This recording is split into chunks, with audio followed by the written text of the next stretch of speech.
Buronan nomor 1 yang paling dicari di Thailand ditangkap di Indonesia setelah menjadi DPO selama 7 bulan.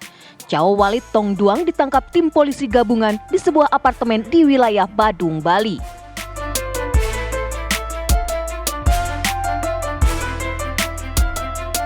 Saka Tatal, mantan terpidana kasus pembunuhan Vina dan Eki yang telah bebas, kembali buka suara. Saka menyatakan foto DPO kasus Vina yang ditunjukkan polisi sewaktu mendatanginya sebelum penangkapan tersangka Peggy berbeda dengan Peggy yang ditangkap polisi saat ini.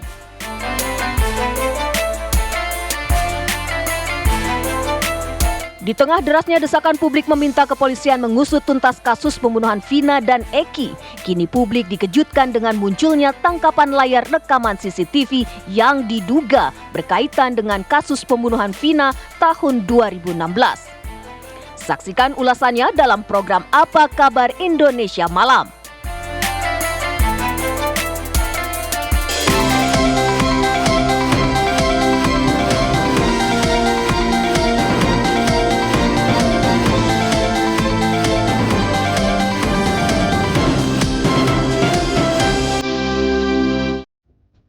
Halo, selamat malam. Apa kabar Anda pemirsa? Apa kabar Indonesia Malam akhir pekan? Kembali dijumpai Anda dengan sejumlah informasi terpenting pada hari ini. Dalam perbincangan tema dialog kita pada hari ini, pemirsa, masih tentunya membahas kasus pembunuhan Vina dan juga Eki yang masih menyisakan banyak tanda tanya. Terbaru pemirsa, sempat beredar viral di media sosial. Ada foto-foto yang diduga merupakan tangkapan layar dari rekaman CCTV kasus Vina pada tahun 2016 silam. Meskipun hingga saat ini masih terus dikonfirmasi untuk kebenarannya, namun berdasarkan pernyataan dari kuasa hukum Jogi Nainggolan bahwa dirinya sempat mempertanyakan pada persidangan 8 tahun yang lalu, mengapa tidak dihadirkan CCTV? Dan jawaban dari pihak kepolisian, tidak dihadirkannya CCTV karena kualitas CCTV yang gelap. Inilah kemudian yang menjadi pertanyaan, betulkah ada CCTV dalam kasus Vina? Mengapa tidak dihadirkan dalam persidangan yang tentunya menjadi informasi penting dalam pengungkapan kasus ini? Itu yang akan kita bahas di Apa Kabar Indonesia Malam bersama saya Anita Mahlika. Ya, dan saya Putri Viola. Bukan hanya masalah CCTV pemirsa, kami juga akan perdalam data mengenai kasus pembunuhan Eki dan Vina. Selama sepekan ini, apa progresnya? Apa yang sudah dilakukan oleh pihak kepolisian? Prarekonstruksi itu pasti, dan rencananya juga pekan depan akan berlangsung rekonstruksi. Kemudian juga siapa saja para saksi yang akhir-akhir ini kemudian muncul dan buka suara. Semuanya akan kami bahas di Apa Kabar Indonesia Malam akhir pekan.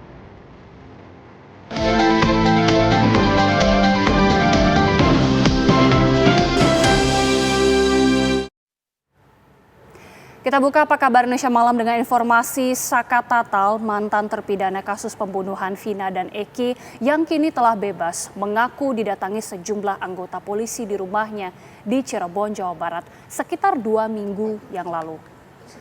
Saka menyatakan anggota polisi itu memperlihatkan foto 3 DPO kepadanya dan menurut Saka Tatal, foto Peggy atau Perong yang ditunjukkan berbeda dengan Peggy yang ditangkap polisi saat ini. Menurut Saka, anggota polisi tersebut meminta Saka mengidentifikasi ketiga DPO kasus pembunuhan Vina dan Eki yang sebelumnya telah disebarluaskan polisi. Saka juga menyatakan anggota polisi itu memperlihatkan foto ketiga DPO yakni Peggy alias Perong, kemudian juga Andi dan Dani secara jelas. Ia mengaku kaget karena Peggy Setiawan yang saat ini telah ditangkap dan juga ditetapkan sebagai otak pembunuhan Vina dan Eki ternyata tidak sama dengan foto Peggy alias Perong yang diperlihatkan polisi kepadanya. Saka Tatal telah menjalani hukuman karena kasus pembunuhan Vina dan Eki. Meski telah bebas, Saka tetap membantah terlibat dalam kasus tersebut.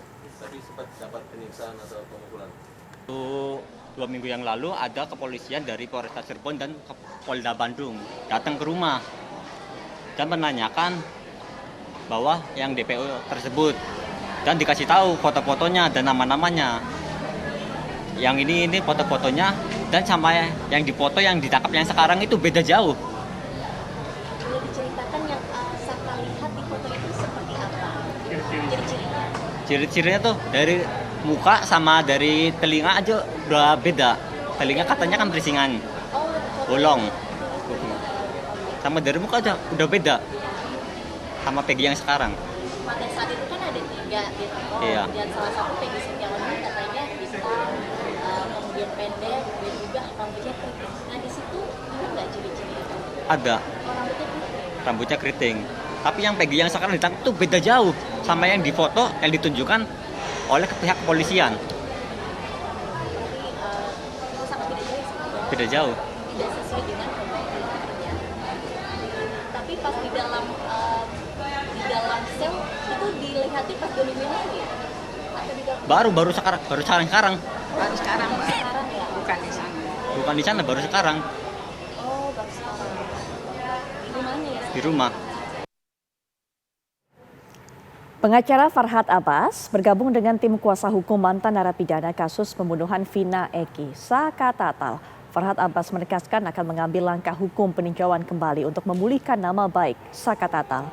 Pengacara Farhad Abbas dan Krishna Murti bergabung dengan tim kuasa hukum mantan narapidana kasus ini yaitu Saka Tatal. Mereka akan memperjuangkan nasib Saka Tatal yang mengaku tidak bersalah dan tidak terlibat dalam pembunuhan Vina dan Eki. Kedatangan kedua pengacara untuk bergabung dengan tim kuasa hukum Saka Tatal ini juga berlangsung dalam pertemuan dan di mana Saka Tatal ini juga kembali menyatakan bahwa dirinya tidak terlibat dalam peristiwa 8 tahun lalu ini. Nah, meski Saka Tatal telah bebas, tim pengacara akan mengajukan peninjauan kembali untuk memulihkan nama baiknya. Saka Tatal juga dipanggil oleh Polda Jabar pada Selasa 4 Juni mendatang. Tim kuasa hukum juga mempermasalahkan hilangnya 2 orang dalam daftar buron kasus Vina Eki. Saka Tatal ditangkap dalam kasus pembunuhan Vina Eki saat masih di bawah umur pada 2016 silam. Saka divonis 8 tahun penjara dan bebas pada tahun 2020 setelah menjalani hukuman selama 4 tahun karena mendapatkan remisi.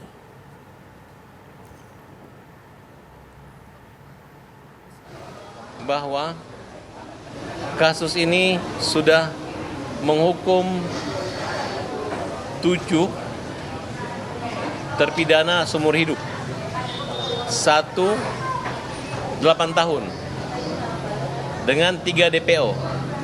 Yang menjadi heboh, 3 DPO saksi kunci pelaku utama yang menentukan rangkaian cerita dan mengakibatkan sebagai pemberat dalam hukuman mereka ini, itu sampai sekarang yang baru ditemukan 1 dan dinyatakan hanya tinggal 1 DPO. Itu pernyataan resmi dari Polda Jawa Barat. Nah, di sini kita minta buka-bukaan saja. Tidak menutup kemungkinan rangkaian cerita atau pengakuan itu adalah suatu karena tertekan tanpa didampingi dihadiri pengacara pada saat pemeriksaan. Pernah dilaporkan ke Propam, tidak digubris. Catatannya pernah diajukan gugatan pra-peradilan tapi berkas dilimpah secepatnya untuk mengakalin, mengelabui agar jangan sampai di proses perkara pra-peradilannya. Kemudian pernah diajukan upaya hukum kasasi khusus Saka Tatal tapi tidak dimasukkan memori Yang bandingnya, tidak dimasukkan, mungkin flash disknya nggak dikirim. Nggak ngerti. Sehingga pertimbangan hakim bahwa Tidak pernah mengajukan. pengacara memori banding perkara Saka Tatal tidak pernah mengajukan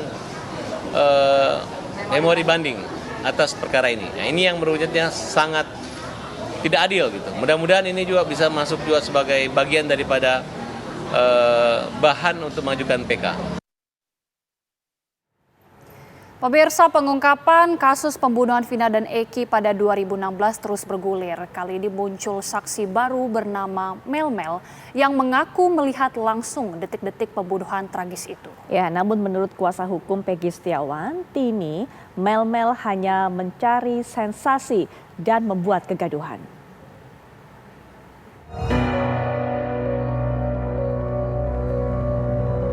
Baru-baru ini muncul sosok bernama Mel yang mengaku menyaksikan penyiksaan Vina dan Eki di Cirebon 8 tahun silam.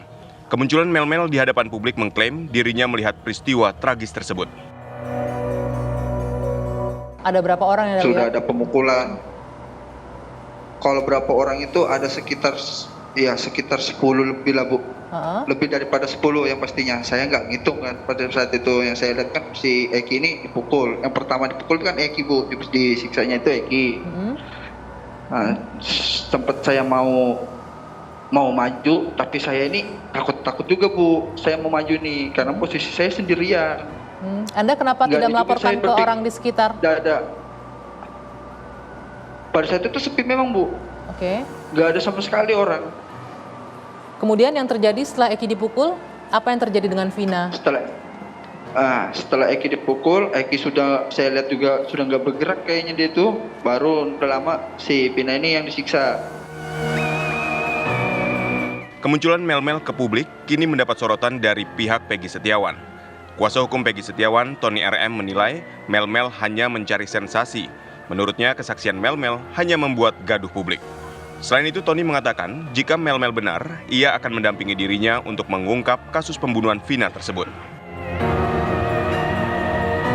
Saya mau nyari nih Mel-Mel di mana ya. Saya minta kepada Mel-Mel, kepada Mel-Mel, kalau memang Anda benar, Anda jangan bikin gaduh ya, jangan bikin sensasi. Kalau memang benar untuk mengungkap kebenaran ya, silakan hubungi saya ya. Saya ada di akun medsosnya, ada di channel YouTube ada, silakan hubungi saya. Asal benar mau mengungkap kebenaran, saya dampingi ya Mel-Mel. Sementara itu terkait kesaksian Aep, Tony akan menuntut balik Aep jika kesaksian Aep terbukti salah. Dari Cirebon, Jawa Barat, Ervan Septiawan, TV One mengabarkan. Pemirsa, saksi tersangka pembunuhan Vina dan Eki, Peggy Setiawan, bertambah 2 orang. Nah, kini total ada 5 saksi meringankan bagi Peggy alias Peron.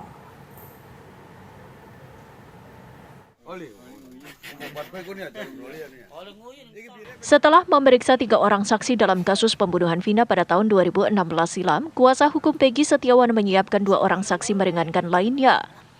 Kedua nama itu muncul usai 3 rekan kerja Peggy, Suparman, Ibnu, dan Suharsono telah memberikan kesaksiannya kepada penyidik Ditreskrimum Polda Jawa Barat Jumat 31 Mei lalu. Juga menyampaikan ya bahwa ada 2 saksi lagi yang bersama-sama di Bandung ya sebagai teman kerja, yaitu Yadi dan Iwan. Hanya saja menurut Ibnu, Yadi dan Iwan itu pulang sebelum kejadian. Tapi pada intinya Yadi dan Iwan itu memang berada di Bandung, teman kerjanya Peggy Setiawan. Kuasa hukum Peggy Setiawan yakin kedua saksi tambahan, Yadi dan Iwan, dapat memperkuat keterangan bahwa Peggy bekerja di Bandung pada saat kejadian. Kuasa hukum Peggy juga akan terus berkoordinasi dengan pihak kepolisian untuk penjadwalan pemeriksaan terhadap kedua saksi tersebut. Dari Cirebon, Jawa Barat, Ervan Septiawan, TV One mengabarkan. Kasus Vina Cirebon hingga saat ini masih menjadi sorotan dan juga perhatian publik. Ya, betul sekali. Publik yang mendesak kasus tersebut segera terungkap. Dan saat ini di media sosial pun beredar foto-foto yang diduga dari rekaman CCTV saat kejadian 8 tahun silam. Reporter dan juru kamera dari TV One mencoba menelusuri keberadaan kamera CCTV yang berada di sepanjang jalan dari Jembatan Talun dan sekitarnya. Nah, berikut penelusurannya. Pemirsa, belum lama ini beredar sebuah rekaman CCTV yang diduga rekaman tersebut adalah detik-detik sebelum pembunuhan terhadap Vina dan juga Eki. Belum terkonfirmasi apakah rekaman tersebut benar atau tidak. Namun untuk saat ini pemirsa, tim kami mencoba menelusuri letak-letak CCTV di mana saat ini kami sudah berada di flyover Talun, Kota Cirebon, yang mana flyover ataupun jembatan Talun ini adalah lokasi penyiksaan pertama yang dialami oleh Vina dan juga Eki, serta tempat pembuangan mayat almarhumah Vina dan juga almarhum Eki. Juru kamera saya, Firdaus, mencoba memperlihatkan kepada Anda letak CCTV di jembatan Talun saat ini. Tepatnya di atas pemirsa, di tengah-tengah jembatan Talun ini terdapat CCTV yang berjenis 360. Namun pemirsa, CCTV yang saat ini telah dipasang adalah CCTV yang baru dipasang sejak 2 minggu yang lalu. Kami sudah berada di sini pemirsa untuk menelusuri kasus pembunuhan Vina dan juga Eki.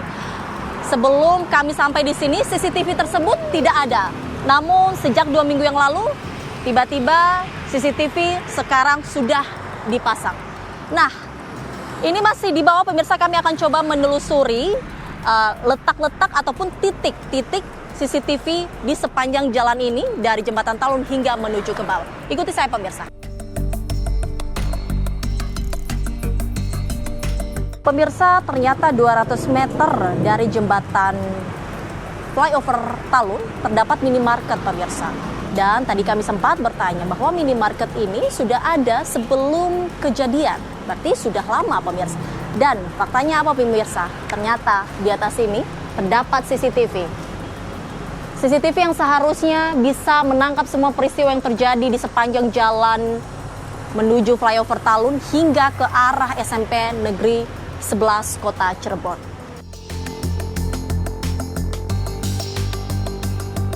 Pemirsa, 50 meter dari minimarket, 250 meter dari jembatan layang Talun, ternyata di titik ketiga yang kami temui ini terdapat perumahan elit. Di mana perumahan elit, pemirsa, sudah ada jauh sebelum kejadian 27 Agustus 2016 silam terjadi. Ini dikonfirmasi langsung oleh keterangan warga di sini pemirsa.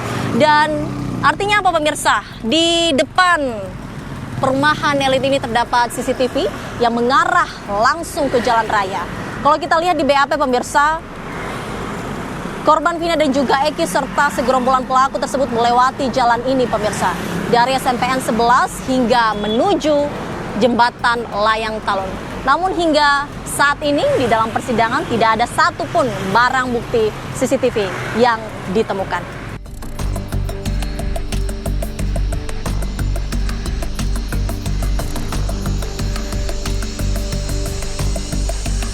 Faktanya apa? Sepanjang jalan flyover Talun ini ternyata ada banyak sekali CCTV. Mulai dari minimarket 100 meter di bawah jembatan flyover Talun, CCTV terdapat di situ pemirsa, di mana minimarket tersebut sudah ada sejak sebelum kejadian. Lalu kemudian tadi di ATM dan juga perumahan elit ada CCTV pemirsa. Pertanyaannya, di manakah rekaman CCTV kejadian 27 Agustus 2016 silam? Dari Cirebon, Rita Zega, Firdaus, Andri Panca, TV One mengabarkan.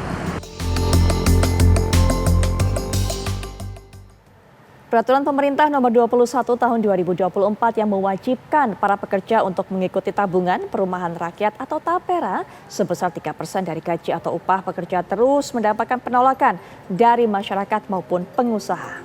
Ini kami akan sajikan kabar selengkapnya sesaat lagi.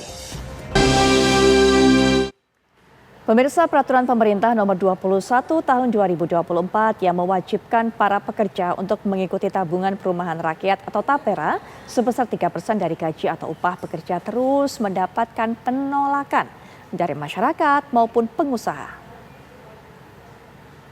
Biasa dalam kebijakan yang baru itu pasti masyarakat juga ikut berhitung mampu atau nggak mampu, berat atau nggak berat. Seperti dulu waktu BPJS di luar yang BPI yang gratis 96 juta kan juga ramai, tapi setelah berjalan kan saya kira merasakan manfaatnya bahwa rumah sakit tidak dipungut biaya, hal-hal seperti itu yang akan dirasakan setelah berjalan. Kalau belum biasanya pro dan kontra. Persoalan TAPERA yang menuai protes keras dijawab santai Presiden sebagai hal yang lumrah terjadi. Presiden mengingatkan masyarakat soal BPJS Kesehatan yang dulu juga sempat diprotes masyarakat, namun pada akhirnya diterima setelah peraturan tersebut berjalan. Menurut orang nomor 1 di Indonesia saat ini, perdebatan soal TAPERA di masyarakat merupakan hal biasa yang akan terlihat manfaatnya saat peraturan tersebut telah berjalan.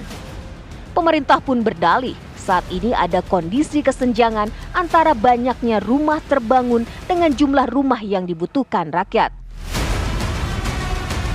Diketahui besaran iuran TAPERA sebesar 3% dari gaji atau upah bagi peserta pekerja mandiri atau peserta pekerja yang ditanggung bersama pemberi kerja dengan komposisi 0,5% bagi pemberi kerja dan 2,5% untuk pekerja.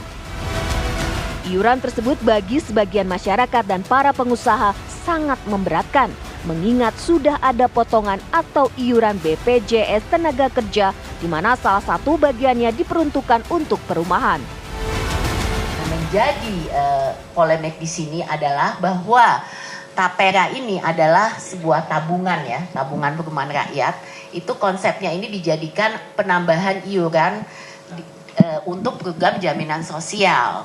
Di mana sebenarnya kalau kita lihat, pertama kita sudah ada program jaminan sosial yang juga mengcover untuk perumahan rakyat gitu. Di sini di mana?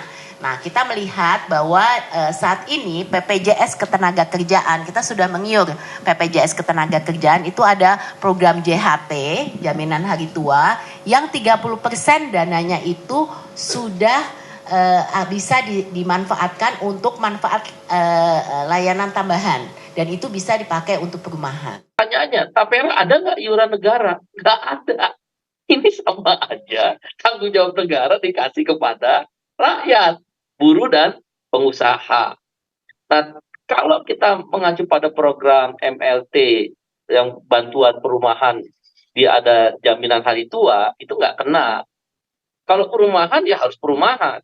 Pertanyaan yang kedua, setelah tadi nggak ada tanggung jawab negara, pertanyaan yang kedua adalah, kalau kita ikut program Tapera sebagai tabungan sosial, apakah saat pensiun atau ter-PHK karena kondisi tertentu, uang yang ditabung itu bisa beli rumah nggak?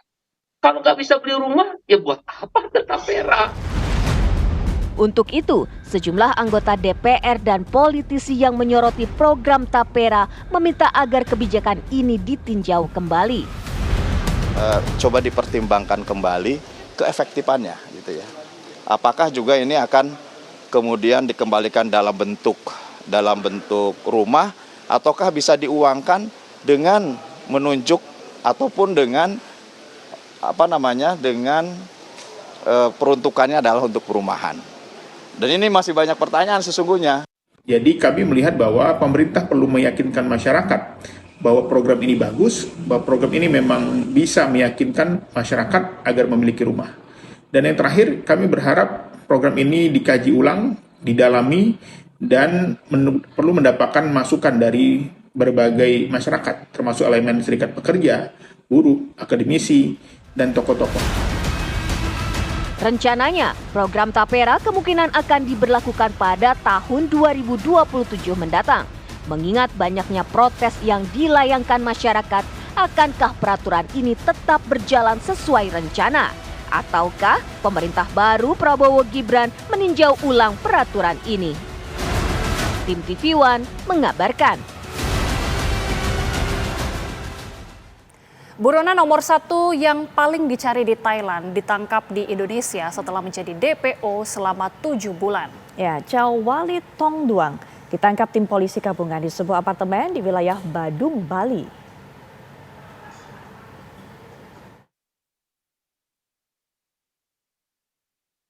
Detik-detik penangkapan buronan yang paling dicari di Thailand terekam dalam sebuah video amatir. Tampak sejumlah petugas kepolisian mencokok buron nomor 1 Thailand tersebut. Tim Divhub Interpolri menangkap Chow Walit Tong Duang Kamis 30 Mei 2024 di sebuah apartemen di Badung, Bali yang disewanya sebagai tempat tinggal. Sebelum ditangkap di Bali, Chow Walit terdeteksi sempat tinggal di kota Medan, Sumatera Utara. Konferensi pers penangkapan buronan Interpol Thailand Chow Walit Tong Duang alias Siapaeng Nanot digelar Bareskrim Polri sore tadi.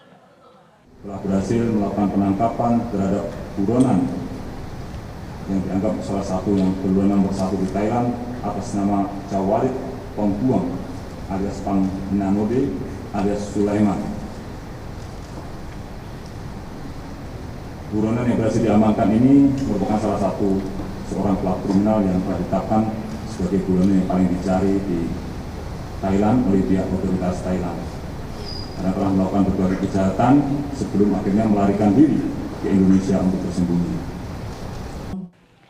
Chow Walit Tong Duang yang juga memiliki nama samaran Sulaiman sempat berpura-pura bisu ketika ditangkap pihak Polri. Buronan nomor 1 di Thailand ini adalah narapidana kasus pembunuhan yang ditangkap setelah menjadi DPO selama 7 bulan. Dari Jakarta, Margareta Novita, Mulya Rahman, TV One mengabarkan. Ya pemirsa, di tengah derasnya desakan publik meminta kepolisian untuk mengusut tuntas kasus pembunuhan Vina dan Eki, kini publik dikejutkan dengan munculnya tangkapan layar rekaman CCTV yang diduga berkaitan dengan kasus pembunuhan Vina tahun 2016. Ya, saksikan ulasannya dengan sejumlah narasumber sesaat lagi bersama Agita Malika.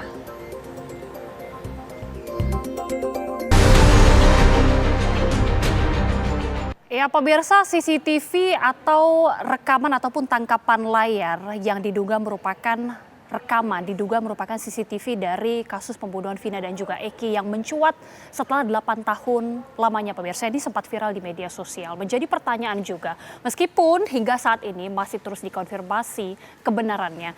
Tapi yang menjadi pertanyaan adalah, jika betul ada CCTV, mengapa ini tidak dimunculkan atau dihadirkan di dalam persidangan? Padahal kita tahu bersama CCTV tentunya adalah menjadi bukti yang sangat signifikan, bukti yang sangat penting untuk mengungkap dari kasus ini. Kita akan mendiskusikannya pada malam hari ini bersama dengan sejumlah narasumber. Saya akan perkenalkan satu persatu tuh. Yang pertama hadir secara virtual, ahli digital forensik, Bapak Pratama Persada. Pak Pratama, selamat malam. Selamat malam, Mbak Gita. Ya, dan selanjutnya juga ada kuasa hukum dari Sakatatal, Mbak Titin Prilianti. Mbak Titin, malam. Apa kabar? Baik. Dan juga nanti akan bergabung secara virtual ahli hukum pidana Prof. Suparji Ahmad, dan tentunya bergabung di kita bersama langsung di studio sudah ada Pak Beni Mamoto dari Ketua Harian Kompolnas. Pak Beni, selamat malam. Baik. Bapak-bapak, saya awali terlebih dahulu kepada Pak Pratama terlebih dahulu. Pak Pratama, ini viral di media sosial tangkapan layar atau istilahnya screenshot yang diduga ini merupakan rekaman dari CCTV. Ini diduga adalah kasus Vina dan juga Eki pada 2016 lalu. Kalau dari ahli digital forensik sendiri, Pak Pratama, melihatnya apakah ini real atau bagaimana Pak kalau dari keahlian dari digital forensik? Iya Mbak, yang pertama adalah ketika kita mau berbicara masalah file itu real atau tidak, kita harus punya secara fisik datanya begitu. Supaya apa? Supaya kita bisa memeriksa metadatanya itu benar-benar syah apa tidak gitu. Karena di metadata itu nanti ada informasi tentang tanggal pembuatan, perangkat yang digunakan, lokasi pengambilan video dan lain-lain. Kemudian juga nggak bisa hanya dari screenshot, kita harus melihat videonya. Karena apa? Karena akan kita analisis tuh frame by frame-nya itu kira-kira ada nggak editing gitu, ada nggak yang dihilangkan begitu, ada nggak perbedaan warna, ketidakcocokan bayangan dan lain-lain gitu. Kemudian juga perlu kita lihat konsistensi waktu dan tanggal. Kita perlu memeriksa tanggal dan waktu yang tertera di video itu sesuai dengan kejadian yang dilaporkan apa tidak gitu. Nah, yang paling penting adalah keaslian sumber. Kenapa? Karena kita harus tahu nih sumber aslinya dari mana gitu. Kalau itu diunggah sama orang yang kita nggak tahu itu siapa, kemudian sumbernya dari mana, ya susah kita untuk ngecek, susah kita untuk percaya begitu. Kecuali kalau misalkan ada 3 CCTV nih, tiga-tiganya setelah kita cek, urutkan, ternyata memang ada frame, ada time frame yang cocok begitu. Nah itu nanti bisa kita lakukan untuk memverifikasi lokasi, benar nggak kejadiannya di situ begitu. Sehingga apa? Sehingga file yang tadi disebutkan bahwa ini adalah CCTV-nya ketika kejadian saat itu gitu, itu bisa kita buktikan gitu. Kalau enggak, ya agak susah gitu, karena saat ini juga orang gampang sekali membuat video, membuat screenshot, membuat gambar gitu dengan bantuan AI, menggunakan deepfake yang seolah-olah itu mirip sama begitu, padahal sebenarnya tidak gitu. Sehingga kalau misalkan yang punya file itu, yang punya CCTV itu bisa memberikan filenya dengan baik, tentu akan bisa kita cek gitu. Dan kita harus ingat juga ketika kejadiannya itu 8 tahun yang lalu begitu, saya pikir tidak ada DVR alat perekam CCTV yang bisa bertahan sampai 8 tahun begitu, maksimal paling 30 hari gitu, atau 60 hari lah kalau storage-nya besar begitu. Setelah itu dia akan otomatis kehapus, kecuali kalau misalkan saat itu aparat penegak hukum berhasil mengambil CCTV-nya, melakukan cloning, filenya masih ada. Nah sekarang bisa tuh kalau mau kita analisis tuh gitu, mau kita cek bisa tuh gitu, dengan berbagai teknologi yang ada saat ini. Kalau misalkan gelap bisa kita terangkan, kalau misalkan suaranya ada suara nggak kedengeran, bisa kita enhance suaranya gitu. Banyak teknologi yang bisa kita lakukan. Kalau misalkan file aslinya ada ya, gitu. Baik, sekali lagi kita tentunya masih menunggu apakah betul rekaman yang viral ataupun tangkapan layar yang viral ini betul rekaman yang asli atau tidak. Tapi saya ingin tanya dulu ke Bu Titin. Bu Titin, pada saat persidangan yang berlangsung beberapa tahun yang lalu ini, betulkah bahwa memang sempat ada pertanyaan mengapa tidak ada CCTV yang dihadirkan di dalam persidangan? Karena kalau pernyataan dari kuasa hukum Pak Jogi Nainggolan menyebutkan sempat mempertanyakan, tapi jawabannya katanya tidak dihadirkan karena CCTV-nya kualitasnya gelap.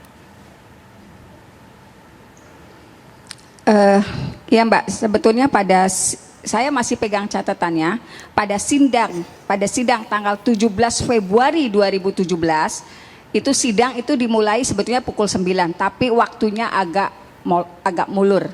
Nah itu saksi yang dihadirkan kebetulan itu 3 orang diantaranya adalah saksi yang melakukan penangkapan.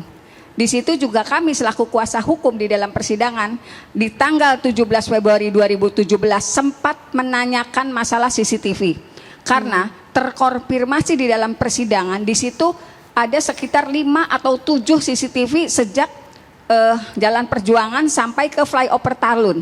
Saya mohon maaf tidak menyebutkan karena ini ada beberapa branding toko atau perumahan mewah. Jadi di situ terkonfirmasi saat itu kami menanyakan mengapa rekaman CCTV tidak dihadirkan. Salah satu saksi yang merupakan anggota kepolisian menyatakan tidak bisa dilihat karena gelap. Kemudian saksi lainnya menyatakan tidak bisa dibuka karena anggota Polres Cirebon tidak memiliki orang ahli yang bisa membuka rekaman CCTV. Jadi itu terkonfirmasi di sidang tanggal 17 Februari 2017. Oke, terkonfirmasi ada 7 Bu, tepatnya ada 7 CCTV. Iya, tapi yang di data saya waktu itu ada 5 yang dengan nama-nama yang sangat jelas nama toko atau nama ininya. Kemudian tapi di situ memang terdapat sekitar 7 CCTV. Baik. Pada tahun itu ya Pak, tahun 2016-2017. Dari 5 atau 7 CCTV tersebut, lokasinya itu sebenarnya ada di titik-titik mana saja Bu? Dan apakah memang semuanya itu disebutkan kualitasnya gelap Bu? Semuanya dari CCTV itu? Ya kalau dari kesaksian 3 anggota yang dihadirkan itu kualitasnya gelap. Kemudian juga alasan lainnya tidak ada anggota yang memiliki keahlian untuk membuka CCTV. Kalau keberadaan CCTV itu sejak perempatan itu karena di situ kalau dalam catatan saya ada PS gitu. Dulu tuh ada tempat PS gitu yang juga di situ ada CCTV. Berarti sangat dekat dengan kalau dalam tuntutan itu pertama kali kelompok itu meneriakin yang sedang lewat. Kemudian ada beberapa di situ ada perumahan mewah, di situ juga ada CCTV. Justru dekat betul dengan flyover Talun yang merupakan tempat kejadian. Di situ juga ada toko-toko yang semacam minimarket. Kemudian juga ada kantor yang operasionalnya itu justru tengah malam. Oke. Baik, tadi sudah disebutkan sejumlah lokasi Bu. Ketika sudah menerima penjelasan dari pihak kepolisian pada saat persidangan, ini respon kemudian dari pihak kuasa hukum seperti apa? Karena kan ini bukti yang sangat penting. Apakah mungkin meminta ada ahli yang dihadirkan? Seperti apa pada waktu itu? Ya kita tetap bersikeras waktu itu, tetapi jawabannya itu tidak ada ahli yang bisa membuka di Polres Cirebon, tidak ada ahli yang bisa membuka CCTV gitu. Kemudian juga walaupun itu sudah dimohonkan kepada majelis waktu itu memang tidak terpenuhinya keinginan para pengacara, para kuasa hukum untuk melihat rekaman CCTV seperti yang diinginkan. Baik, sudah dimohonkan juga kepada majelis. Saya mungkin ke Prof. Suparji terlebih dahulu. Prof. Suparji, ini kan situasi yang dijelaskan Bu Titin pada saat persidangan beberapa tahun yang lalu. kesulitan untuk membuka CCTV karena satu tidak ada ahli, bahkan sudah kuasa hukum sudah meminta kepada majelis untuk diupayakan untuk bisa dibuka. Apakah sebenarnya hal ini memang mungkin terjadi karena tidak ada ahli sehingga tidak bisa dibuka file-file tersebut, padahal jelas menjadi kunci, Prof?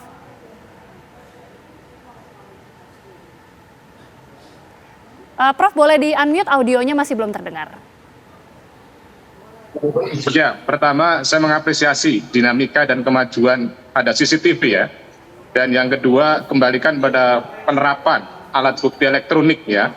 Bahwa ada pasal 5, ada pasal 6 Undang-Undang ITE yang itu menjadikan pedoman dan dasar penggunaan alat bukti elektronik. Antara lain harus dijamin keutuhannya, dijamin kebenarannya ya dalam proses pembuktian itu. Itu harus secara konsisten dilaksanakan. Kemudian yang ketiga, menurut saya ini satu hal yang menarik ya, kenapa muncul ya pada waktu itu sampai ada pandangan dan pendapat tidak ada ahli yang mampu menganalisis. Saya kira itu adalah satu alasan yang patut dipertanyakan, dan sekarang ini ada momentum yang baik ya untuk kemudian menganalisis itu ya, supaya tidak terjadi polemik ya, antara lain untuk membenarkan apakah memang CCTV yang menggambarkan pada peristiwa terjadinya perkara tersebut atau betulnya ada hal-hal lain ya yang kemudian rekayasa dan sebagainya. Jadi poin saya adalah daripada ini berpolemik berkepanjangan mengenai CCTV, saya kira penyidik ya sesegera mungkin menggunakan ahli forensik untuk menganalisis ya kaitannya dengan alat bukti elektronik yang berupa CCTV ini. Dan yang penting juga menurut saya adalah bagaimana sekecil apapun ya bukti-bukti petunjuk ataupun alat bukti elektronik itu adalah dikembalikan pada urgensinya, yaitu pembuktian. Apa urgensi pembuktian? Yaitu satu hal adalah memberikan keadilan kepada orang yang sudah berada di penjara, katanya ya ada yang bukan pelaku dan sebagainya. Dan pada sisi yang lain adalah juga memberikan kepastian yang sekarang ini juga polemik berkepanjangan soal Peggy yang katanya juga bukan pelaku. Jadi CCTV tidak sekedar CCTV kemudian dianalisis, tetapi adalah bagaimana bisa bersesuaian dengan alat bukti yang lain sehingga mampu membangun sebuah kebenaran ya, kebenaran yang sebenar-benarnya dan membantu membuat terang benderang perkara ini.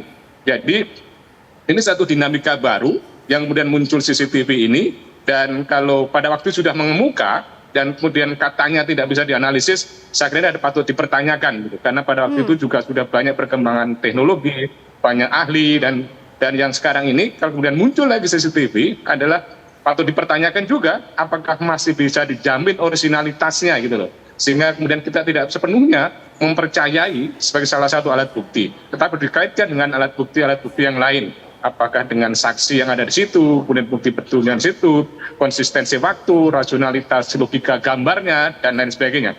Tetapi yang lebih utama adalah bagaimana penyidik segera mengambil sikap atas keberadaan CCTV ini dalam rangka membantu membuat terang benderang perkara ini gitu. Baik, tapi kalau dari penjelasan Bu Titin kan disebutkan juga argumentasi dari pihak kepolisian karena memang tidak ada ahli pada saat itu sehingga menyulitkan untuk membuka bukti-bukti ini atau bukti CCTV ini, Pak. Jadi seharusnya seperti apa, Prof, pada saat itu? Ya, saya kira kan 8 tahun kan juga cukup banyak yang kemudian bisa dijadikan pertimbangan pada waktu itu bahwa sebetulnya tidak jauh berbeda dengan kekinian. Maksud saya adalah pada waktu 8 tahun yang lalu pasti juga sudah banyak ahli-ahli yang bisa menganalisis gitu. Jadi menarik ya, kenapa kemudian pada waktu itu sampai ada satu pandangan pendapat yang mengatakan sulit kemudian menganalisis ya tentang keberadaan CCTV tadi itu. Kan sebetulnya secara sederhana, secara teknis kan sesuai dengan pasal 5, pasal 6 Undang-Undang ITE adalah bagaimana cara mengambil alat bukti tadi itu, barang bukti tadi itu, kemudian bagaimana proses penyitaannya, proses kemudian analisisnya, dan sebetulnya tidak terlalu sulit, tidak terlalu kemudian mempersulit proses pembuktiannya. Yang terpenting adalah bisa dibaca ya, terus kemudian bisa dipastikan bahwa itu adalah satu CCTV yang berasal dari situ dan kemudian dianalisis memang itu adalah menggambarkan tentang peristiwa tadi itu. Jadi yang patut diuji adalah patut dipertanyakan kesulitan pada sisi mana gitu loh. Kesulitan pada sisi mana? Kan barangnya sudah ada, terus kemudian juga bisa dibuka kan gitu. terus kemudian bisa dibaca, bisa dilihat ya. Kesulitannya apakah kemudian menentukan bahwa ini adalah satu gambaran tentang kejadian perkara tadi itu atau apa. Jadi ini yang patut dipertanyakan, kesulitan pada sisi mana gitu loh. Bahwa banyak orang juga yang bisa membaca CCTV kan. Jadi dari sisi mananya ya, kalau kita menganalisis, ini sebagai satu kesulitan, menganalisis dalam konteks misalnya bahwa ini membuktikan terjadinya tindak pidana tadi itu ya didukung dengan alat bukti yang lain. Jadi poin utama saya adalah ini yang menarik adalah bagaimana kesulitan yang mengemuka pada waktu itu pada sisi mana, tidak ada ahlinya yang bisa menganalisis dari sisi mananya itu. Ya. Baik.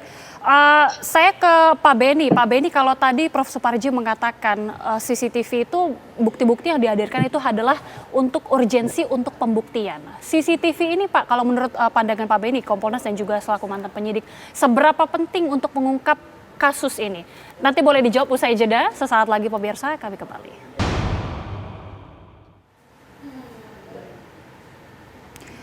Kita sudah mendengarkan keterangan dari Bu Titin yang menyebutkan terkonfirmasi pada saat persidangan waktu itu ada sekitar 5-7 CCTV dari sejumlah titik, tepatnya ada 7 titik di sekitaran TKP. Kemudian juga Pak Suparji sudah mengatakan bahwa urgensi pembuktian itu sangat penting dari CCTV ini. Pak Beni, sebenarnya seberapa krusial CCTV ini sebagai bukti untuk mengungkap kasus, khususnya kasus pembunuhan? Ya, CCTV ini sangat besar ya perannya dalam pembuktian, karena di situ bisa membuktikan keberadaan seseorang, kemudian sedang apa di situ atau melakukan apa, itu dari rekaman CCTV. Sehingga ya saya menyesalkan sekali dengar penjelasan dari penasihat hukum tadi, karena ketika penanganan CCTV ini dilakukan secara profesional oleh ahlinya, jadi kalau alasan tadi mengatakan bahwa nggak ada ahlinya, kan tinggal minta. Di Polda Jabar ada, Puslapfor ada, tinggal minta dan nanti yang menangani sejak awal dari mengambil, mengkloning ini semua oleh ahli, dan itu ada berita acaranya. Karena dia nanti akan bersaksi di pengadilan. Nah, dalam konteks ini soal alasan gelap segala macam itu nanti bisa lah, sudah ada ahlinya yang nanti akan mengolah dari sisi mana yang bisa nanti dimanfaatkan. Jadi saya menyesalkan sekali, dan ini menjadi bahan nanti tim audit dari Mabes Polri turun untuk audit investigasi. Salah satunya masukan ini menjadi penting. Siapa yang saat itu menangani? Apakah pada saat gelar perkara sudah diangkat? Karena dalam penanganan kasus seperti ini kan, ketika gelar perkara dipertanyakan, alat buktinya apa saja, prosesnya gimana. Nah, waktu itu sudah diungkap atau belum? Dugaan kami nggak diungkap. Kalau diungkap pasti atasannya langsung ngomong, loh kenapa nggak minta ke Bitlapfor atau Puslapfor untuk segera di-handle untuk khusus CCTV-nya saja. Jadi memang kelemahan dari pendekatan secara saintifik ini, khususnya masalah CCTV ini, menjadikan berbagai macam spekulasi. Akhirnya kan saksi dengan alibinya ini muncul saksi baru dan sebagainya. Sesungguhnya itu semua bisa dipatahkan ketika CCTV-nya ada. Oke, saya langsung konfirmasi lagi ke Bu Titin. Kalau kata Pak Beni kan sebenarnya masih bisa meminta bantuan, kalau misalnya ada keterbatasan dari ahli, masih bisa meminta bantuan ke Polda Jabar, kemudian juga bahkan bisa dari Lapor. Itu apakah sudah sempat diungkapkan oleh pihak kuasa hukum pada saat itu? Responnya seperti apa waktu itu? Itu kan di persidangan Mbak, pada sidang yang pada tanggal 17 Februari 2017 itu kan sidang yang menghadirkan 3 diantaranya anggota kepolisian. Nah, kami kan sebagai kuasa hukum, kenapa mereka meyakini itu? Kita kan minta rekaman CCTV.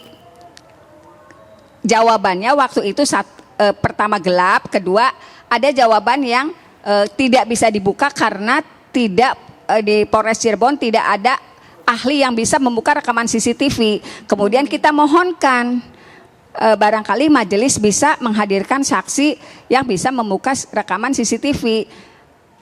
Walaupun kita sudah meminta itu kan follow up-nya apakah tidak dihadirkan. Jadi memang kita sudah mengupayakan meminta saat itu. Sudah meminta pada saat Gitu. itu, follow up-nya seperti apa pada waktu itu, Bu? Ya tidak pernah ada follow up apakah dihadirkan tidak dihadirkannya saksi ahli yang bisa membuka rekaman CCTV itu. Oke, kalau dari majelis hakim apakah waktu itu juga mungkin ada upaya untuk mendesak atau mungkin mengakomodir ya Bu untuk supaya menghadirkan juga dari ahli-ahli yang mungkin bisa membantu untuk membuka bukti CCTV ini? Saya lupa Mbak, karena saya bicara seperti ini kan berdasarkan catatan persidangan yang saya miliki. Cuman waktu itu komentar dari hakim itu apa, saya lupa. Saya nggak mau berandai-andai waktu itu hakim jawabnya apa enggak. Saya hanya mencatat apa pertanyaan saya, apa jawaban dari para saksi yang saat itu saya meminta masalah rekaman CCTV. Saya lupa hakim jawab mendesak atau tidaknya, saya lupa. Cuman kami pernah memohonkan itu gitu. Oke. Bu Titin, ini kan sekarang sudah beredar ya, viral mungkin di media sosial screenshot atau tangkapan layar begitu ya Bu ya, tangkapan layar dari diduga rekaman CCTV. Ini apakah mungkin jangan-jangan Bu Titin sebelumnya sudah pernah ada melihat atau mungkin ada kecocokan, sudah melihatkah dari pihak kuasa hukum? Responnya seperti apa? Saya nggak main media sosial Mbak, jadi saya nggak ngerti itu benar atau enggaknya. Saya nggak main media sosial, saya juga nggak lihat.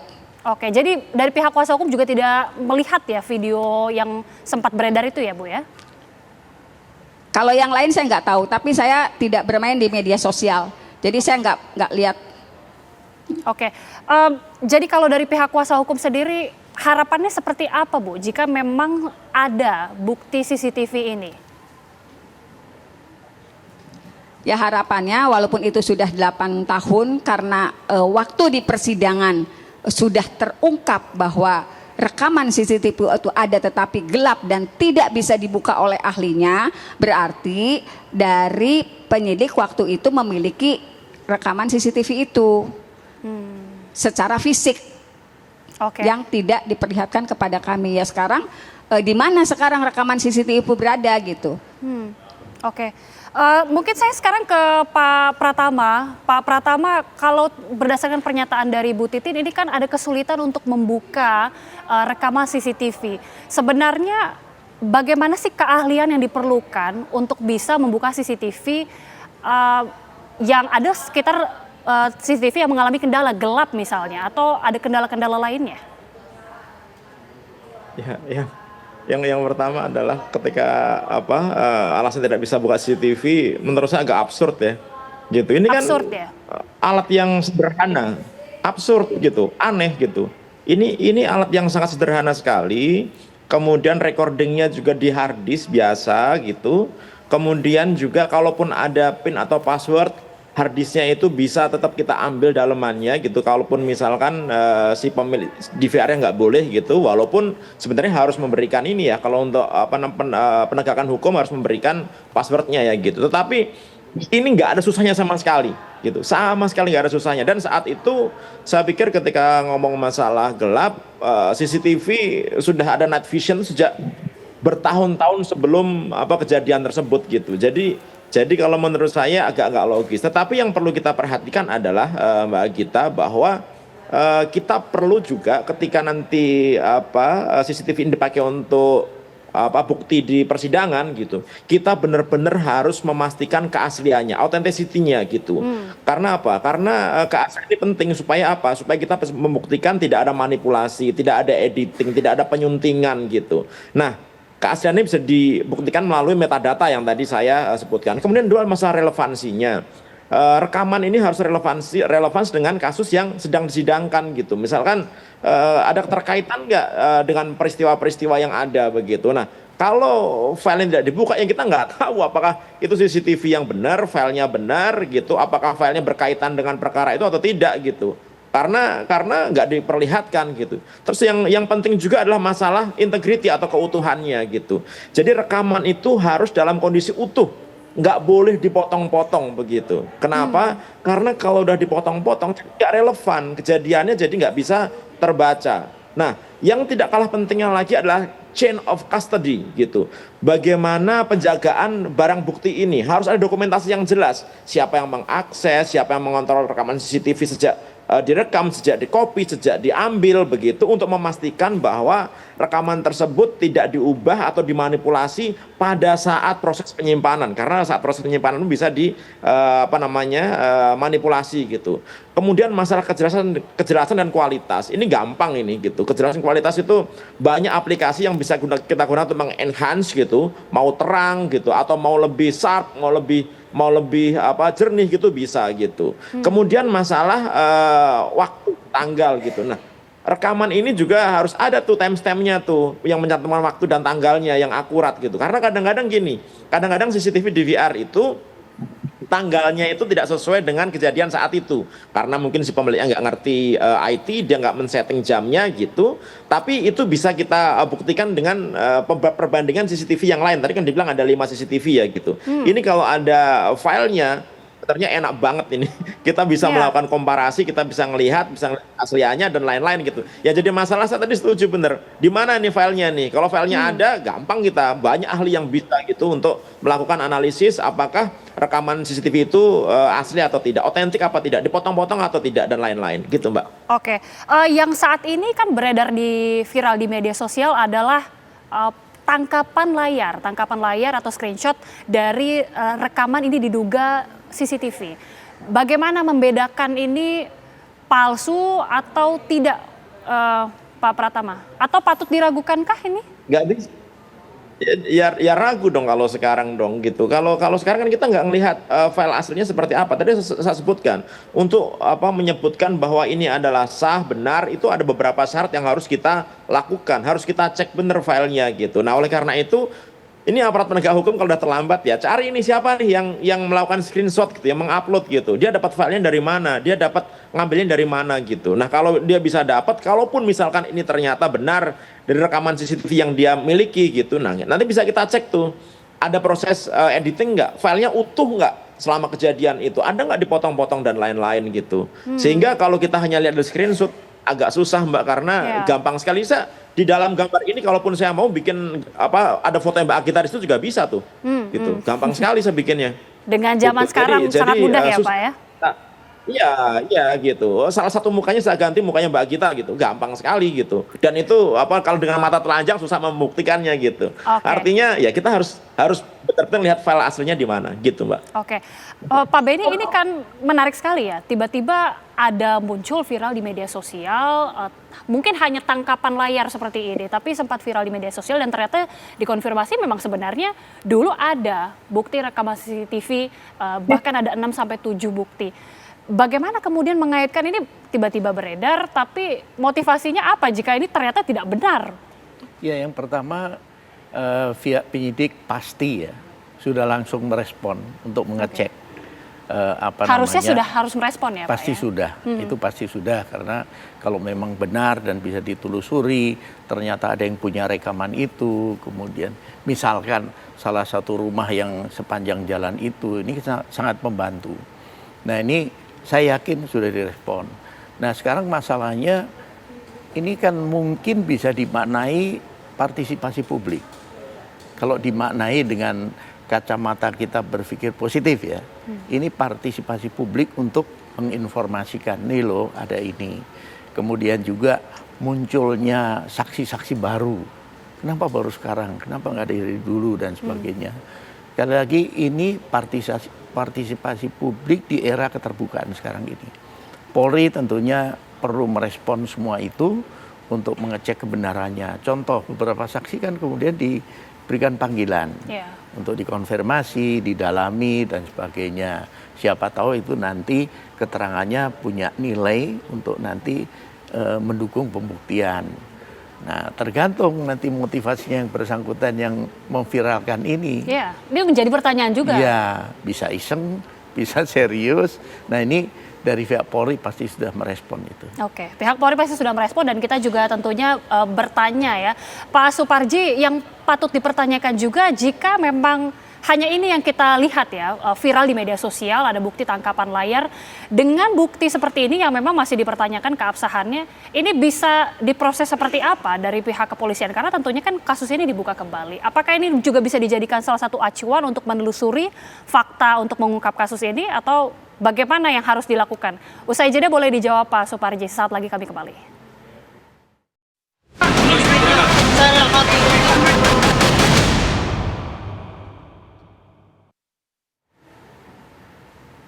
Ya, kita tentunya masih terus mempertanyakan keaslian, keabsahan dari tangkapan layar foto-foto diduga merupakan rekaman dari kasus Vina dan juga Eki pada tahun 2016 silam.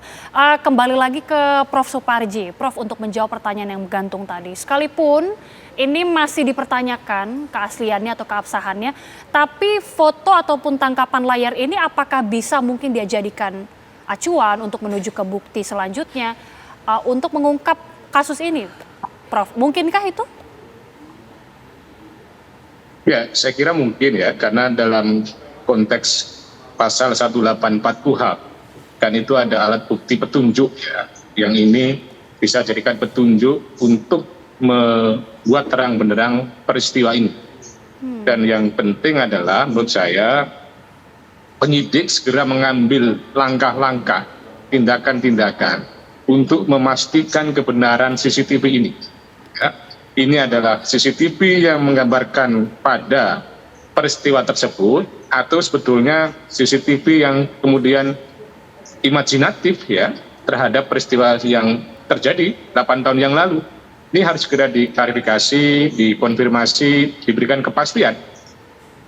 Dan yang ketiga menurut saya juga bisa melakukan komparasi, perbandingan dengan CCTV sebelumnya yang tadi sempat disampaikan oleh pengacara bahwa sempat dipertanyakan ketika di dalam persidangan gitu. Kalau waktu itu ada CCTV juga bisa diperbandingkan apakah memang sama atau berbeda atau CCTV yang baru gitu. Dan yang keempat bahwa ini cukup misterius gitu. Sekiranya pada waktu itu sudah ada CCTV tetapi dengan berbagai macam argumentasi menyebabkan akhirnya tidak dibuka di pengadilan. Saya kira ada satu keanehan, satu keajaiban gitu loh. Pada 8 tahun lalu kan juga sudah sangat canggih, sudah banyak ahli juga. Kenapa sampai kemudian itu tidak sampai dibuka? Dan yang kelima, saya setuju bahwa yang dalam hal pemanfaatan CCTV dijamin keutuhannya, dijamin otentisitasnya, relevansinya, itu adalah perintah dari pasal 6 Undang-Undang ITE. Jadi tidak boleh semena-mena, tidak boleh sembarangan menggunakan alat bukti elektronik gitu. Tetapi ada acuannya, ada panduannya, dan semua dalam rangka membantu membuat terang benderang perkara sehingga diperoleh kebenaran yang sebenar-benarnya. Oke. Pak Beni, kalau kata Prof. Suparji, ini bisa menjadi bukti petunjuk. Jadi seharusnya penyidik ini harus bergerak untuk menelusuri ini. Tadi saya sampaikan, saya yakin sudah direspon. Biarlah nanti dari pihak yang berwenang nanti yang mengumumkan hasilnya. Jadi dalam konteks ini sekali lagi, semua partisipasi publik dalam konteks untuk mendukung penanganan kasus ini, kami lihat publik sangat antusias ya, sangat antusias karena informasi masuk, kemudian muncul saksi, kemudian beberapa saran disampaikan. Ini hal positif dan Polri tentunya berterima kasih atas dukungannya dari publik.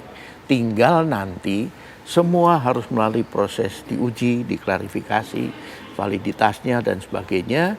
Kemudian kalau tadi menyangkut masalah CCTV, saya ingin tambahkan bahwa nanti tim audit investigasi dari Mabes akan turun, tentunya nanti akan mempertanyakan tadi.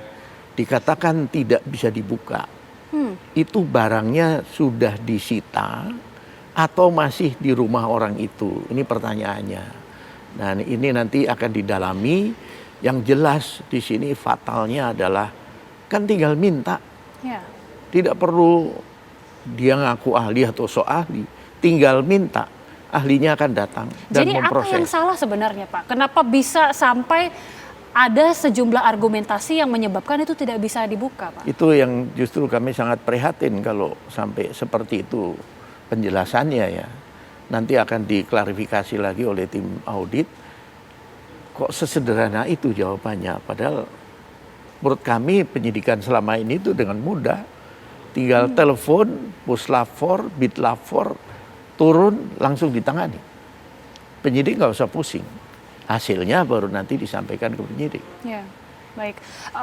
Bu Titin, dengan adanya berbagai tentunya viral juga ada bukti begini masih juga dikonfirmasi kebenarannya tentunya. Apa upaya yang terus masih dilakukan oleh pihak kuasa hukum, Bu, sampai saat ini?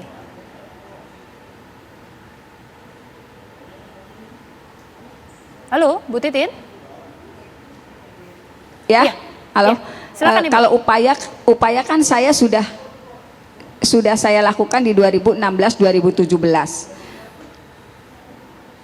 Kalau tanya sekarang apa yang upaya lagi yang dilakukan sekarang, saya justru alhamdulillahnya karena saya pernah laporan ke Propam Polda Jabar di tahun 2016 tanggal 7 September, kemudian saya lapor ke Komnas HAM di tahun 13 September 2016.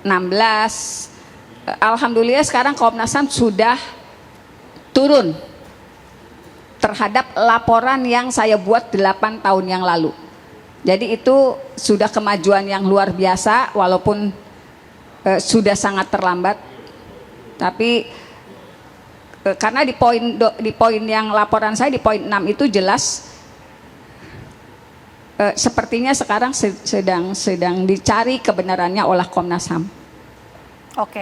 Oke, jadi artinya dari pihak kuasa hukum tentunya saat ini masih terus berkoordinasi dengan pihak Komnas HAM untuk langkah selanjutnya. Kalau berkoordinasi sebenarnya gini, saya datang ke Komnas HAM di 2013 kan ada keluhan mengenai seperti intimidasi dengan beredarnya foto-foto para tersangka waktu itu sudah babak belur. Itu kan sudah saya sampaikan di laporan di tahun tanggal 13 September 2016. Nah, kemudian waktu itu kan memang tidak ada follow up-nya karena ternyata ada balasan dari Komnas HAM seharus untuk investigasinya itu dilakukan oleh Polda Jabar mengenai kebenaran laporan yang saya buat di Komnas HAM. Dari situ mandek, udah nggak pernah ada apa-apa lagi.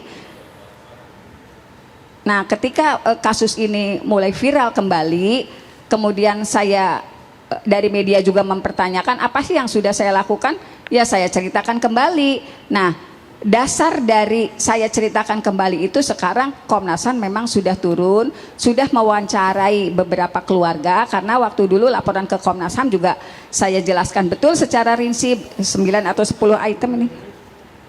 9 item apa sih yang menjadi keluhan kami, apa yang menjadi aduan kami saat itu. Baik.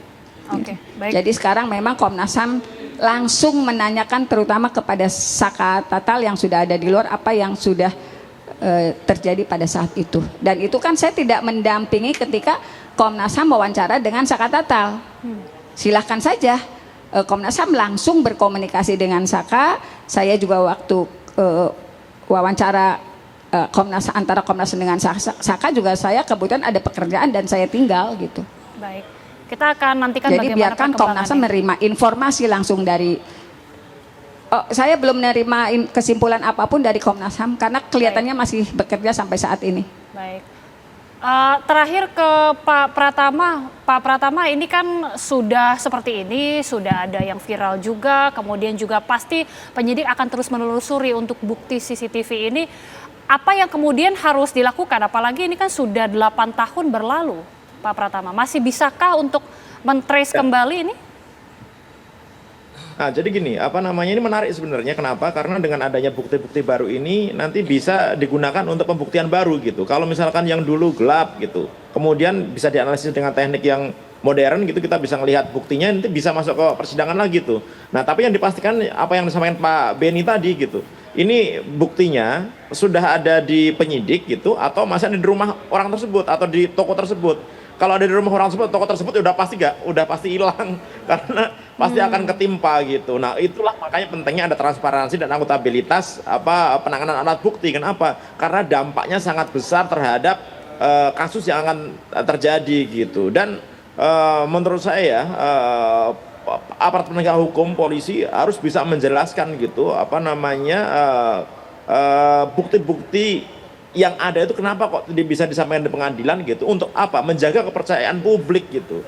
Karena kalau kita ngomong masalah teknologi udah selesai, gampang sekali kalau masalah teknologi itu gitu. Kita bisa memverifikasi keasliannya, kita bisa mengevaluasi relevansinya, kita bisa ngecek bagaimana bukti tersebut tidak dirubah di tengah jalan dan lain-lain. Itu gampang sekali gitu. Tapi yang tadi itu masalah kebijakan, ini taruh di mana, sudah dapat belum filenya begitu. Nah, itu yang lebih penting gitu. Tapi kalau misalkan kita CCTV-nya ada gitu, sudah di cloning gitu. Aduh, enteng banget tuh, gampang banget untuk kita ngecek ulang lagi, menganalisis bukti-bukti ini asli apa tidak, otentik apa tidak, sehingga bisa kita gunakan untuk bukti baru di persidangan. Oke. Gitu, Mbak. Sekalipun itu sudah 8 tahun yang lalu, masih bisa tentunya ditelusuri. Nggak ada masalah. Tidak ada masalah. Nggak ada masalah. Karena apa? Karena itu bisa kita cek. Iya, metadata bisa kita cek dong. Kita bisa melihat kapan terakhir diakses, kapan file apa yang pertama yang dilihat gitu. Kemudian diapakan itu filenya, entah dirubah, entah di-cut, diedit, itu bisa kita cek semuanya gitu. Kalau ada filenya ya gitu, ada drive-nya gitu yang udah di cloning, itu gampang sekali. Jadi waktu itu tidak berbanding lurus dengan apakah bukti itu sah atau tidak. Nggak ada hubungannya gitu. Bukti itu sah atau tidak kalau misalkan tidak dipotong-potong, tidak diedit, masih sah. Ketika penyimpanan nggak ada yang ngotak-ngatik, nah itu hasilnya akan sama dengan 8 tahun yang lalu kalau kita cek gitu, Mbak. Baik, terakhir Prof. Suparji, kalau tadi Pak Pratama mengatakan ini masih bisa, tentunya tidak ada kesulitan untuk kembali meneliti untuk menjadi bukti lagi. Bagaimana Pak Prof. Suparji? Ya, saya kira memang benar ya, tidak ada masalah soal waktu ya, tetapi memang perlu diuji sekali lagi tentang kebenaran CCTV tersebut gitu. Jangan sampai ini rekayasa ya, jangan sampai ini tidak sesuai dengan fakta, sehingga nanti kembali menyesatkan hasil kajiannya, hasil analisanya ya. Bahwa penting yaitu untuk memastikan ya CCTV itu sumbernya dari mana, selama 8 tahun ini siapa yang menjaga, siapa yang kemudian menguasai gitu ya, dan kemudian siapa yang sekarang memviralkan itu jangan hal-hal sederhana, tetapi ini terkait dengan proses penegakan hukum yang menjadi perhatian publik ya. Sekali lagi kita harapkan bahwa penyidik sekarang mengambil tindakan sehingga ada suatu kepastian, tidak menimbulkan polemik-polemik baru. Soal waktu yang cukup lama kan suatu hambatan, yang terpenting adalah dijamin kepastiannya, dijamin kebenarannya, otentisitasnya gitu. Ya, dan sekali lagi kita tentunya juga masih terus menunggu bagaimana otentisitas dari tangkapan layar rekaman dugaan rekaman video yang viral ini. Tapi terima kasih sekali lagi Prof. Suparji, terima kasih Ibu Titin, terima kasih juga Pak Pratama dan tentunya Pak Beni sudah bergabung bersama kami di Apa Kabar Indonesia Malam. Kita tentunya akan menantikan bagaimana perkembangan dari kasus ini. Dan pemirsa, usai jeda, Apa Kabar Indonesia Malam masih akan hadir bersama Putri Viola dengan sejumlah informasi. Baik, Agita Malika tadi bersama Pak narasumber sudah membahas mengenai bagaimana CCTV ini kemudian menjadi bahan perbincangan masyarakat terutama di media sosial. Setelah jeda, kami juga akan bawa Anda tuh bisa melihat kembali selama sepekan ini apa saja yang sudah terjadi terkait pembunuhan Vina dan Eki, progres yang dilakukan oleh pihak kepolisian dan siapa saja saksi yang akan buka suara dan menunjukkan bahwa Peggy atau Peron tidak berada di lokasi pada saat kejadian. Sesaat lagi.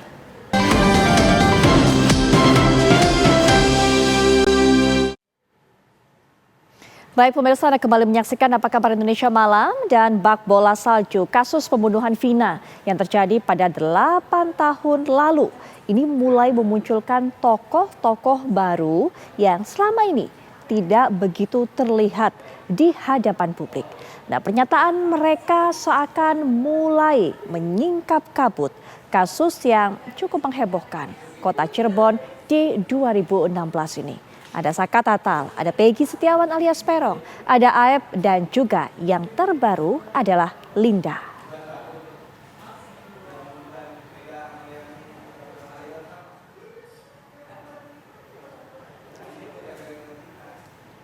Baik pemirsa, kita lihat tadi babak baru drama pembunuhan Vina. Kami sudah sebutkan ada beberapa nama yang kemudian memberikan kesaksian kembali. Saka Tatal, terpidana dalam kasus ini pada saat kemudian menjalani hukuman usianya masih di bawah umur sehingga hanya menjalani hukuman selama hampir 4 tahun. 3 tahun 8 bulan lebih tepatnya. Saat ini bebas, ia lalu bernyanyi mengatakan bahwa ia adalah korban salah tangkap ataupun juga bukan merupakan salah satu pelaku dalam kasus ini. Dan pada saat itu, pada saat di BAP sebenarnya apa yang menjadi peran dari Saka Tatal? Ternyata perannya adalah melempar batu, ikut mengejar korban dan juga memukul wajah Eki. Itu yang dilakukan oleh Saka Tatal.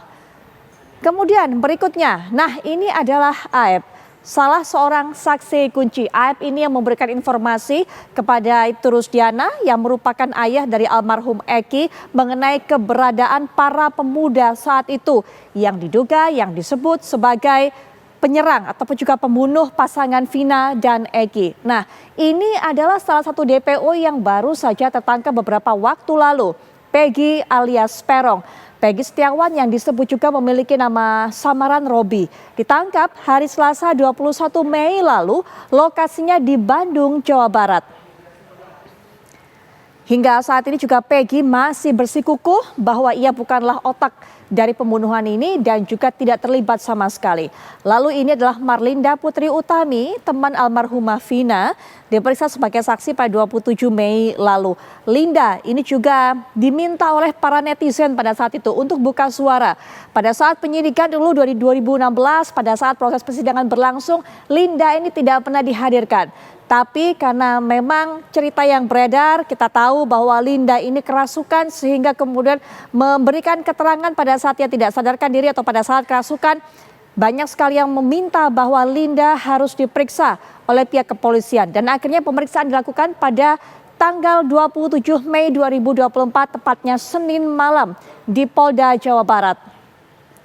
Saat itu Linda juga mengaku bahwa ia sebenarnya bukanlah teman dekat dari Vina dan Eki. Ini dia, 26 Mei 2024, Aep muncul ke publik dan menyampaikan sejumlah keterangan. Aep ini merupakan salah seorang saksi kunci, salah seorang yang memberikan informasi. Sudah saya sampaikan tadi kepada ayah dari Eki dan mengatakan bahwa biasanya para pelaku ini nongkrong di depan warung dan memang tidak kenal dengan nama-namanya, tapi hafal dengan wajah mereka. Kita akan langsung saja dengarkan keterangan dari Aep yang merupakan saksi kunci kasus pembunuhan Vina.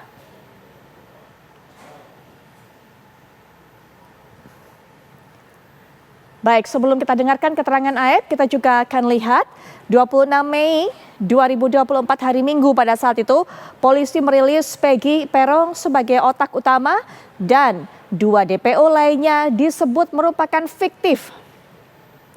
Dan pihak kepolisian mengaku bahwa mengapa sampai ada 2 nama tersebut, yaitu Andi dan Dani. Nama-nama itu disebut didapatkan oleh pihak kepolisian karena para terpidana lainnya asal sebut. Itu yang disebut ataupun juga dinyatakan oleh pihak Polda Jabar pada saat keterangan rilisnya.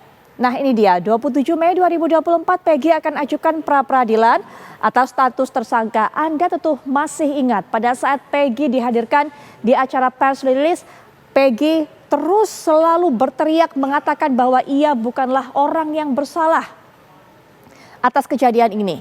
29 Mei 2026, polisi menggelar prarekonstruksi. Pada saat itu polisi mendatangi beberapa titik, termasuk juga Jembatan Talun, Kabupaten Cirebon, tempat ditemukannya jenazah Vina dan Eki. Di situ kemudian pihak kepolisian memberikan tanda-tanda, kemudian juga ada di wilayah SMP 11. Dan sebelumnya kita juga melihat riuh kasus pembunuhan Vina dan Eki Cirebon ternyata sampai juga ke istana. Presiden Joko Widodo pun menekankan agar kasus ini ditangani secara transparan. Presiden, ya, kita akan dengarkan bersama pernyataan ataupun juga instruksi dari Presiden Joko Widodo kepada institusi Polri. Apa? Kasus Vina yang meninggal itu viral kan? Tanyakan ke Kapolri.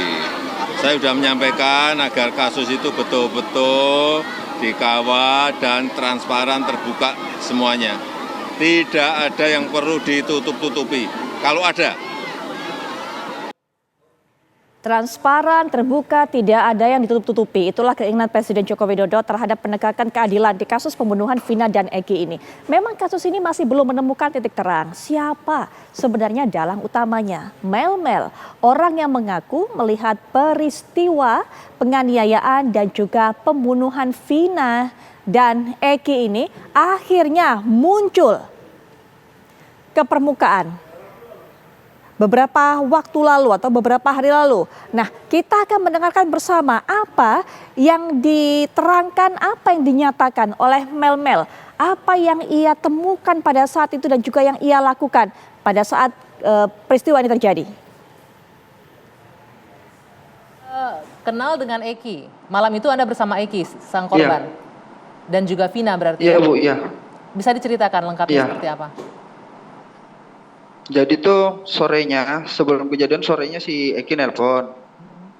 Si Eki ngomong, Kang, ada acara nggak malam ini? Saya bilang nggak ada. Kenapa, Dek?